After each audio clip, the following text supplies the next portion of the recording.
সরকারি চাকরি সংশোধন অধ্যাদেশ ২০২৫ অনুমোদনের প্রতিবাদে টানা তৃতীয় দিনের মতো বিক্ষোভ করছেন বিভিন্ন মন্ত্রণালয় ও বিভাগের কর্মচারীরা।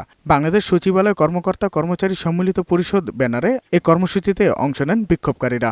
নিবর্তনমূলক ও কালো কানুন আখ্যায়িত করে এই অধ্যাদেশ প্রত্যাহারের দাবি জানিয়ে আসছে সংগঠনটি।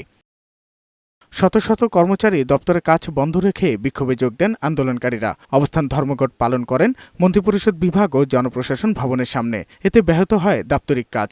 সচিবালয়ের প্রধান গেট বন্ধ করে দিয়েছেন তারা। এ সময় কর্মচারী নেতারা জানান, নতুন অধ্যাদেশের কারণে চাইলেই কর্মকর্তা কর্মচারীদের চাকরি থেকে অব্যাহতি দেওয়া যাবে, আপিলের সুযোগও নেই। তাই অধ্যাদেশের বিতর্কিত ধারা বাতিল না হওয়া পর্যন্ত আন্দোলন চালিয়ে যাওয়ার ঘোষণা দিয়েছেন নেতারা। এই আইন যদি আজকের দিনের মধ্যে প্রত্যাহার না হয় বা কোনো পিসফুল সলিউশনের দিকে না আগায়, তখন আমরা কঠোর থেকে কঠোর কর্মসূচি দিব।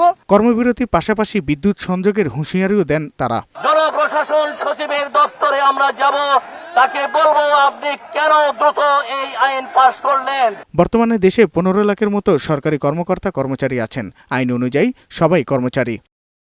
সাজ্জাদুর রহমান, বৈশাখী সংবাদ, ঢাকা।